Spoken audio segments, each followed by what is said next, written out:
Thank you for joining us, our interview with Howard Zinn. Thank you, Howard. Oh, glad to be here. So we're just a few weeks away from the election. Obama's ahead in the polls, although Obama supporters are still holding their breath.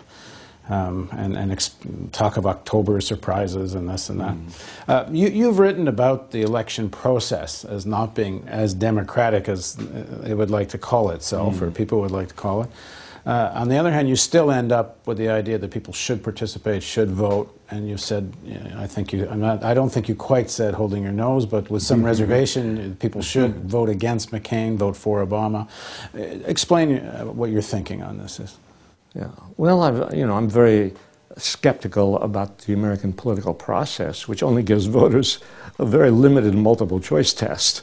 A or B, or A and A prime. The Republicans, the Democrats. And almost always the Republicans and the Democrats are so close to one another in policy.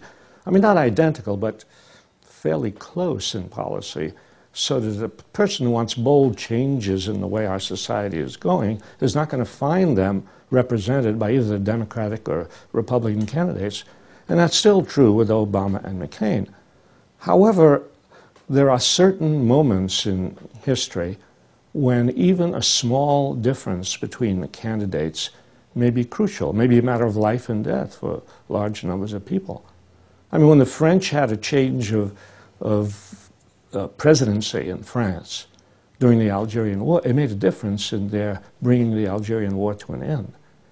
And I think that there are such moments, and I think this may be such a moment in American history, that is, we've gone through an insufferable 8 years with the Bush administration, probably the worst administration in history. And I mean, 2 wars in one presidency, and a total disregard of the Constitution and the Bill of Rights, and a shattering of the economy. And in this situation, we are desperate for change. So that even though Obama doesn't represent any fundamental change, he creates an opening for the possibility of change. That's why I'm voting for him. That's why I suggest to people that they vote for him. But I also suggest that Obama will not fulfill that potential for change unless he is enveloped by a social movement which is angry enough, powerful enough, insistent enough that he fill his abstract phrases about change, fill them with some real solid content. The Nader supporters and some of the other third-party candidates will say, well, there is an alternative. I interviewed Ralph Nader, and I made the argument to him that there isn't a feasible alternative, and he says, well, yes, there is. It's not feasible only when people keep saying it's not feasible. But what do you say to Nader and the other third-party candidates who say, well, the only way to break this paralysis of the two-party system is to start voting outside it? Well, you're not going to break the paralysis of the two-party system within the party system. In other words, you're not going to break it in the electoral system by putting up a third-party candidate whose showing will inevitably be pitiful and will therefore only be a demonstration of the weakness of the movement outside of the electoral arena. If you choose to go into the electoral arena, you'd better go in with strength. If you go in with weakness, you are not doing a progressive movement any good.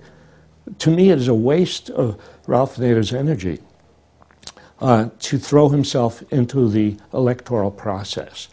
That his energy is best used by building a movement, by doing what he has done for most of his life very effectively, reaching out to millions and millions of people who will not vote for him, but who really believe in his ideas, and helping to organize those people so that whoever is elected as president will then have to face a constituency, a citizenry, which demands change. How does that movement develop now? I mean, let's assume that Obama is going to win this election if the polls are right and there's no, extraordinary event, which I suppose nobody can rule out. But the world as we know it today, it looks like Obama's going to win the election.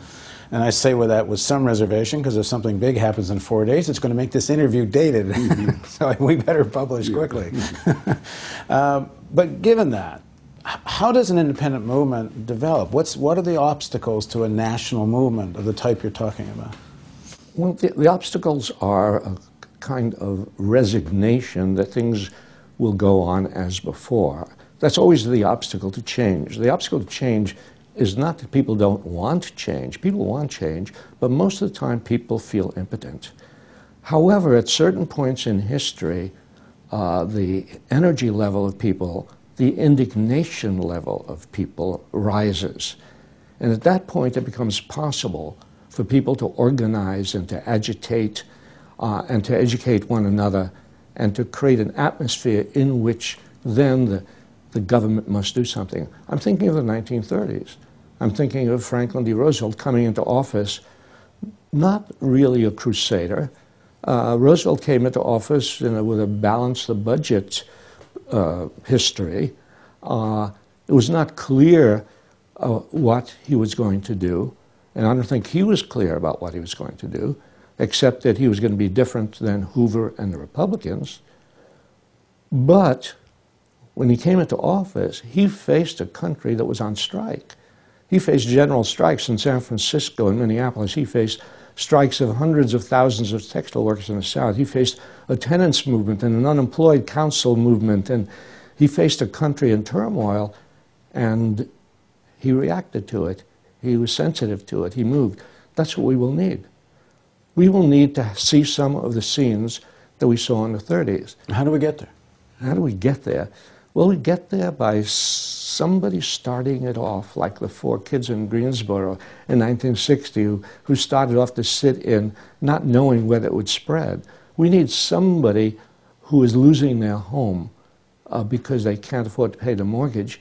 We need them surrounded by their neighbors who then do not allow them to leave, do not allow their furniture to be taken away. This is what happened in the 30s. In other words, we need direct action. We need civil disobedience. We need to raise the level of tension in the country because only that kind of indignation is going to have some effect on the people in Washington. And in terms of building a movement that could give rise to a third party that actually had a chance, and in many countries of the world, parties do come and go. First of all, why haven't we seen some of that, which one did see in the 30s? There were other parties that had some kind of weight. And do you think, are we entering with this financial crisis a period where something like that might be possible? Well, third parties can have an effect on the existing parties. I mean, in the 1930s, it wasn't a third party that, that won. It was a fact that there was a movement throughout the country. Part of it was socialists and communists, but a lot of it would be working people and tenants and so on. And they had an effect on the Democratic Party, which up to that point had not been a very militant or very energetic party. As a result, it had lost elections in the 1920s to non-entities like Harding and Coolidge. But I think it will take the kind of energy that we had in the 30s to not necessarily create a third party that will win office, but that will transform the Democratic Party into what might be a third party, almost in the way that the Republican Party before the Civil War was transformed into a party that would do away with slavery, or at least try to do away with slavery, even though that was not its primary objective. If we're looking at 4 years, maybe 8 years of a Democratic administration, and if that Democratic administration follows the previous course we've seen from most of the people that are going to be leading it, then this movement is going to be directing a lot of its target or arrows at the Democratic administration. Unquestionably. We have a Democratic administration. That administration has to be the target of a new social movement.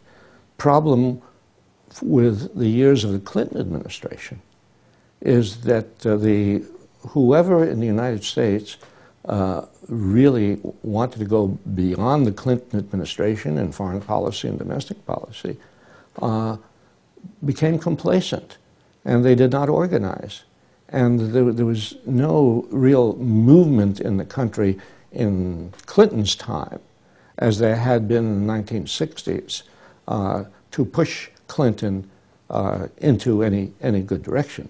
That will have to be different when Obama and his administration come into office. Well, there's a new reality asserting itself, and I think everyone's marching into uncharted waters here with the current financial crisis, which seems to be very as profound as some of the most dire predictions are. And in the next segment of our interview, let's talk about your views on the roots of this crisis and where we might be headed.